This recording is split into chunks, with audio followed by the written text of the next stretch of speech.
Halo everybody, selamat berjumpa lagi dalam pembelajaran firman Tuhan. Firman Tuhan itu sangat penting dalam kehidupan kita, karena firman itulah yang menuntun kita dalam perjalanan kerohanian kita.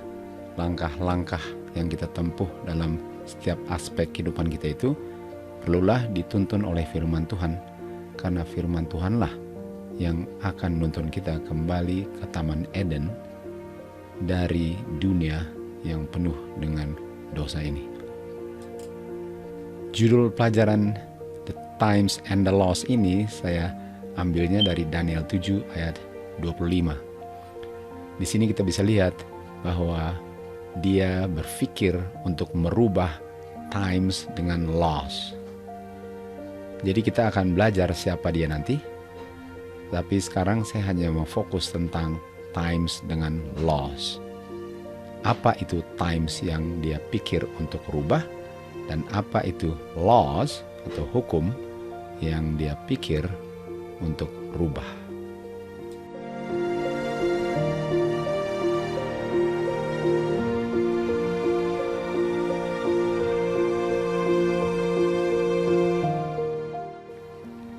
Kita lihat di Daniel 7 ayat 25 ini, kata times, bahasa Ibraninya kodenya ialah 2166. 2166. Mari kita lihat apa bahasa Ibrani aslinya yang kodenya adalah 2166 dari kata times. Kita bisa lihat bahwa bahasanya adalah Zeman, dan itu bahasanya artinya adalah season atau musim. Season atau musim. Jadi times itu sama dengan musim.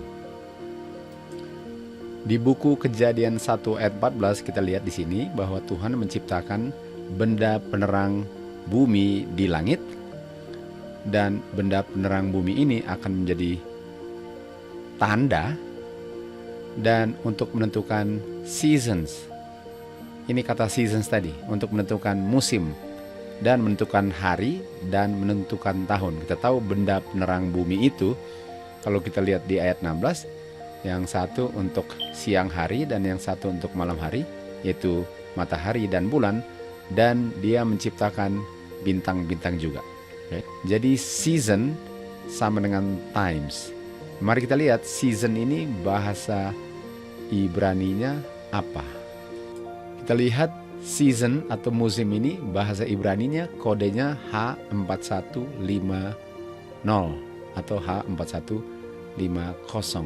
Mari kita lihat apa artinya itu.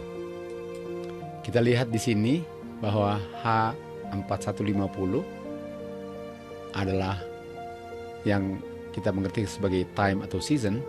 Di sini dikatakan itu adalah festival atau assembly, perkumpulan.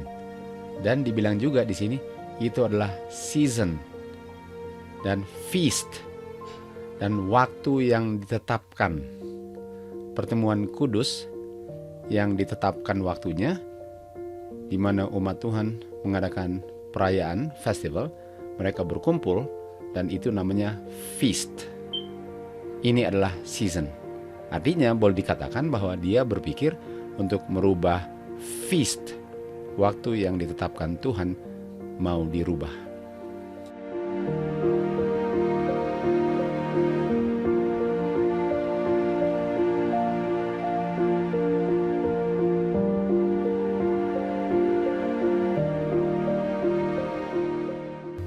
Kita baca di Imamat 23. Di sini Tuhan berbicara kepada Musa untuk menyampaikan kepada umat Israel mengenai feast-feastnya Tuhan yang dirayakan sebagai pertemuan-pertemuan yang kudus. Jadi Imamat 23 ini seluruh chapternya bicara tentang feast-feastnya Tuhan. Yang kita mau cari tahu, apakah ini kata feast ini sama dengan kata season atau musim yang kita baca tadi di Kejadian 1 ayat 14. Jadi kita lihat dia punya bahasa Ibraninya. Ini feast ini kodenya adalah 4150. Sama dengan kata season tadi di Kejadian 1:14, 4150. Feast pertama di Imamat 23 yang dirayakan sebagai Holy Convocation adalah ayat 3. Dan itu adalah hari Sabat, hari ke-7, hari peristirahatan. Itu adalah feast pertama yang ditentukan oleh waktu, karena dirayakannya setiap hari ke-7. Dan hari ke-7 itu ditentukan berdasarkan atau ditentukan oleh matahari. Karena hari Sabat itu mulai dirayakannya di saat matahari terbenam sampai matahari terbenam. Jadi saya tahu kapan mulai hari Sabatnya dan berakhir hari Sabatnya dengan melihat matahari terbenam.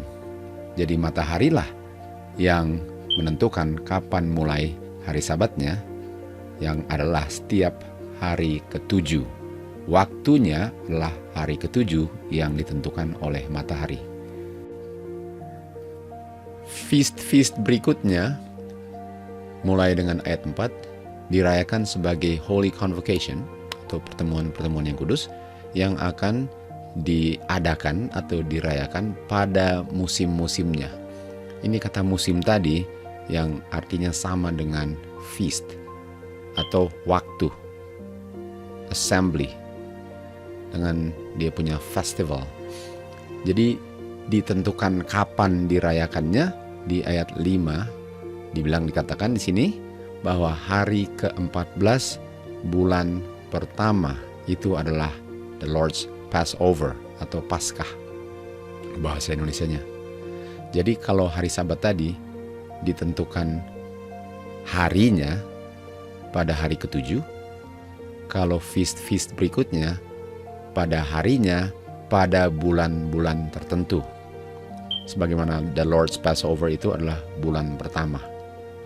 Jadi pertanyaannya, kalau kita mau merayakannya pada hari ke-14, kita tahu hari ke-14 itu kita lihat mataharinya kan, karena hari ditentukan matahari.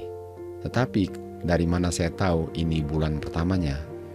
Apa yang saya harus lihat untuk saya bisa tahu ini adalah awal daripada bulan itu? Dan oleh sebab itu mari kita lihat ayat berikut untuk kita bisa tahu dari mana saya tahu untuk bisa menentukan ini adalah bulan pertama atau bulan keberapapun, supaya saya bisa hitung beberapa hari setelah bulan pertama itu untuk merayakan dia punya feast yang ditentukan atau dirayakan pada musim-musimnya. Kita baca di Mazmur 104 ayat 19 dikatakan, Dia menetapkan bulan untuk musim-musimnya. Jadi kita bisa lihat di sini bahwa musim-musim itu yang kita tahu adalah waktu dan adalah feast, festival, assembly, holy convocation, itu ditentukan oleh bulan.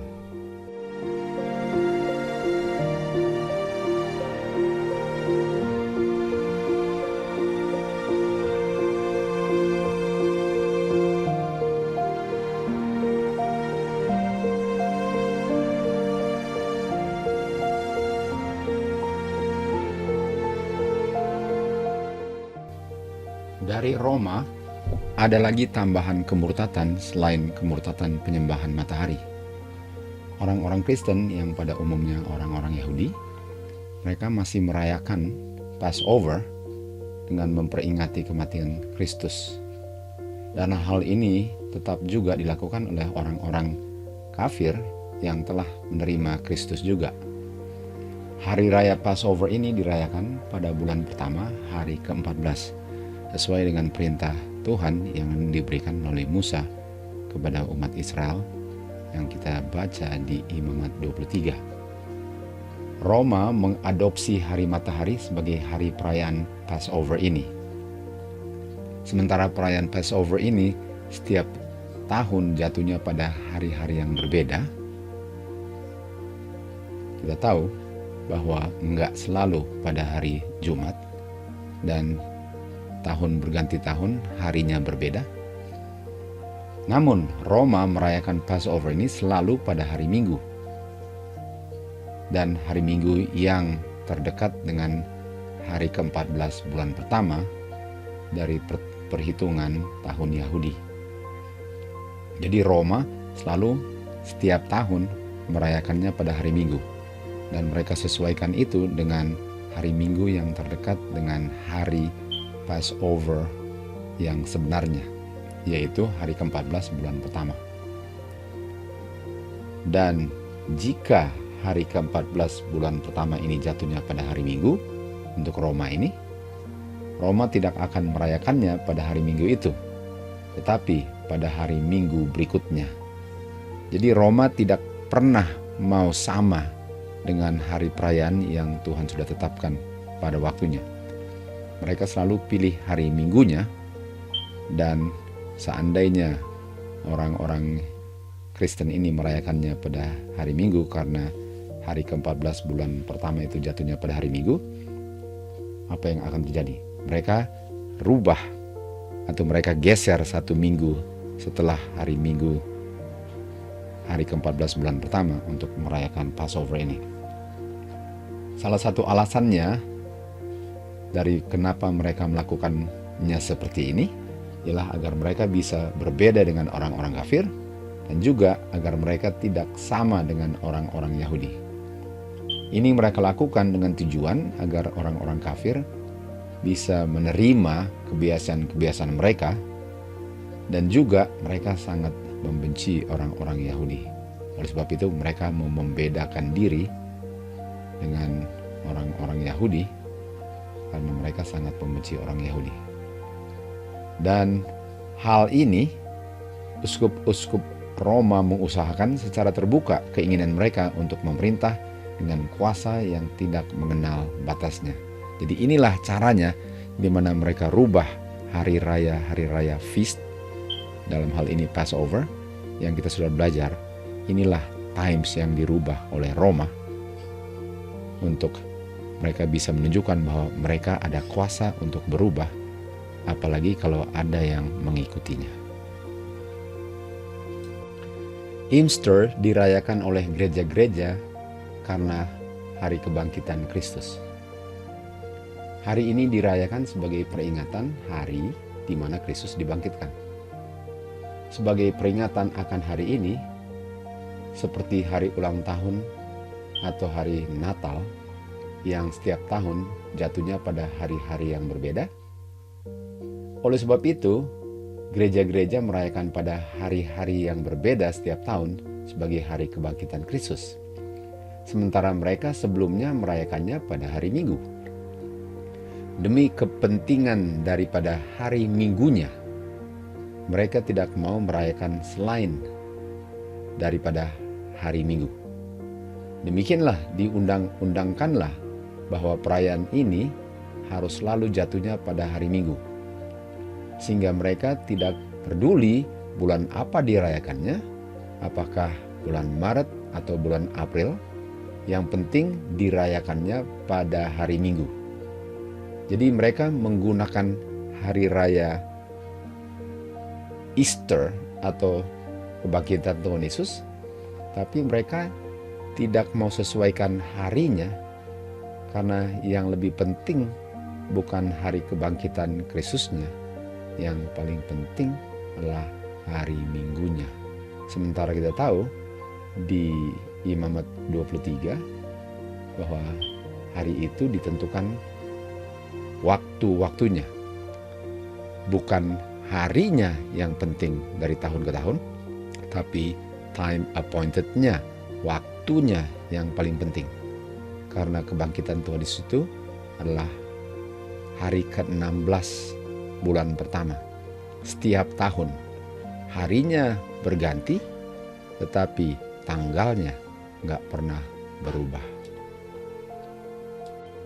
Di Daniel 7 ayat 25 kita baca di sini, Roma berpikir untuk merubah waktu dan hukum. Dan untuk merubah waktu itu, dia merubah tanggalnya yang sudah ditetapkan hari ke-16 pada bulan pertama setiap tahun, dan dia rubah waktunya untuk menyesuaikan harinya, sehingga harinya selalu hari Minggu, sementara tanggalnya bukan hari ke-16 lagi bulan pertama. Disitulah dia menggunakan dia punya kuasa untuk merubah itu. Dia punya otoritas itu untuk merubah itu. Dia merubah dia punya times appointed untuk menyesuaikan harinya, yaitu hari Minggu.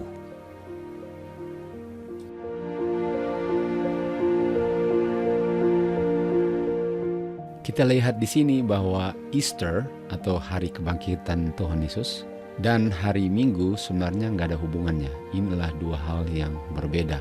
Karena Easter itu kalau dirayakan sebagai feast atau hari raya feast itu nggak boleh selalu dirayakannya pada hari Minggu. Karena setiap tahun dia berubah harinya atau berbeda, tapi dirayakannya setiap tahun pada hari Minggu. Sehingga Easter itu sebenarnya bukan Easter lagi, karena Easter itu mengingatkan kebangkitan Tuhan Yesus, dan Tuhan menetapkan hari itu pada tanggal 16 bulan pertama yang nggak selalu jatuhnya pada hari Minggu. Sementara hari Minggu adalah hari yang selalu jatuhnya pada hari Minggu. Dan hari Minggu itu nggak ada dalam feast Tuhan di Imamat 23. Itu adalah hari ke-7, bukan hari pertama.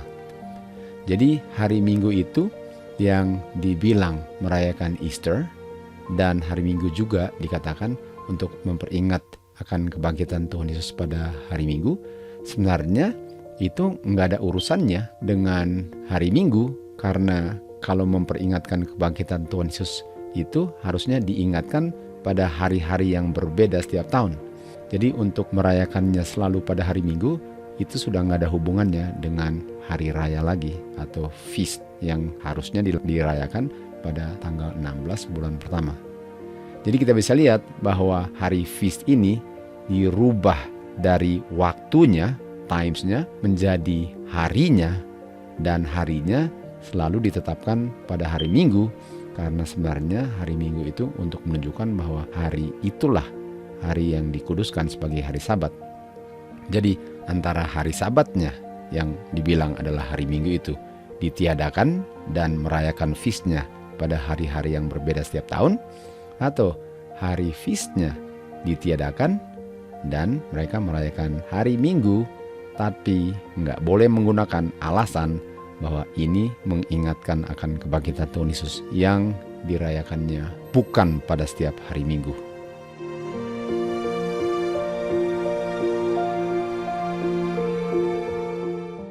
Kita baca dari A Doctrinal Catechism sini. Pertanyaannya ialah bagaimana gereja memiliki hak atau otoritas untuk menetapkan hari-hari feast. Jawabannya, gereja Kristen tentu saja memiliki hak itu, sebagaimana gereja Yahudi memiliki hak itu juga. Pertanyaan berikutnya, di mana kamu temukan di Perjanjian Lama bahwa feast ini bisa ditetapkan hari-harinya atau pemeliharaannya, perayaannya oleh gereja?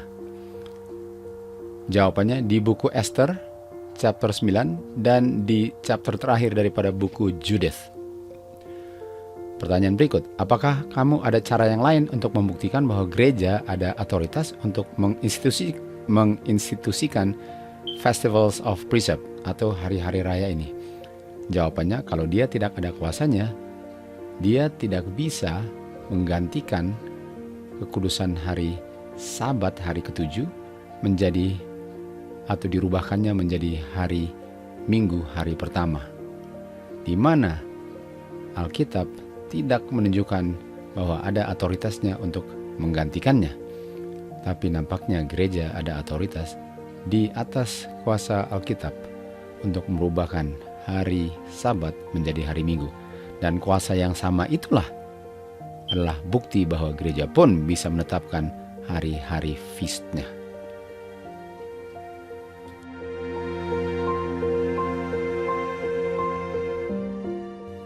Kita baca di Daniel 7 ayat 25, dikatakan di sini bahwa he thinks, atau dia berpikir untuk merubah times dengan merubah laws. Kita sudah tahu sekarang apa itu times. Times sama dengan season, musim. Artinya times adalah waktu-waktu yang ditetapkan pada musimnya. Dan itu adalah feast, karena season adalah H4150, Festival Assemblies Appointed Times, waktu-waktu yang Tuhan sudah tetapkan untuk merayakan feast sesuai dengan Imamat 23. Jadi dia rubah itu, dan dia rubah dari tanggal yang ditetapkan menjadi hari yang ditetapkan, walaupun tanggal-tanggalnya atau timesnya sudah berubah. Itulah yang dia rubah. Dan hak untuk merubah itu, dia bilang, lah hak yang dia gunakan juga untuk merubah hari Sabat, hari ke-7 menjadi hari Minggu, hari pertama. Jadi dengan merubah hari Sabat ke hari Minggu, otomatis dia merubah times, yaitu appointed times yang Tuhan sudah tetapkan untuk merayakan feast. Kita akan lihat ini karena hal ini juga konsepnya benar juga dengan hari Sabat.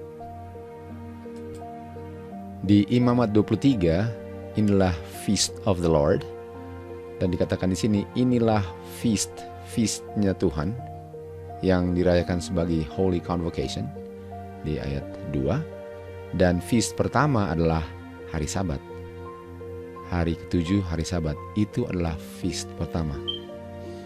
Dan setelah itu dibilang di ayat 4, inilah feast selain hari Sabat yang dirayakan pada musimnya. Dan kalau kita tahu feast itu termasuk hari Sabat, artinya dengan merubah feast days, otomatis hari Sabat pun dirubah, karena hari Sabat adalah salah satu daripada feastnya Tuhan. Jadi dengan merubah hari Sabat yang adalah feast, otomatis feast-feastnya juga dirubah.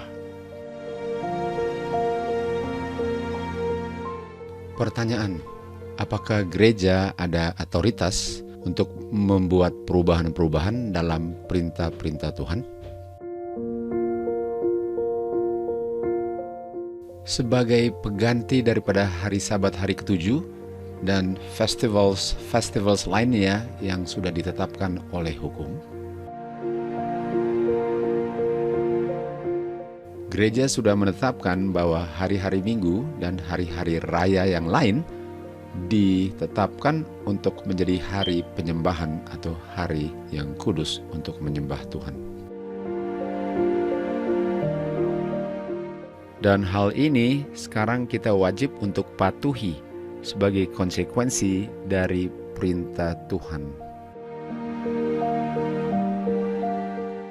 Sebagai pengganti daripada hari Sabat yang tua.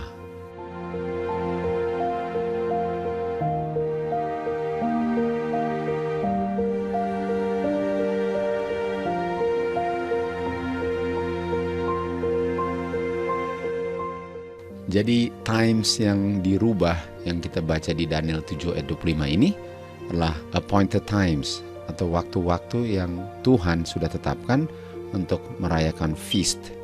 Dan hukum yang dia rubah adalah hukum hari Sabat, yaitu hari ke-7 hari Sabat. Itulah tanda daripada Tuhan sebagai pencipta segala-galanya. Dan dia rubah itu menjadi hari pertama, hari Minggu, dan feastnya juga yang ditetapkan Tuhan, yang jatuhnya selalu berubah pada setiap tahun, sekarang dirubah setiap tahun menjadi hari Minggu.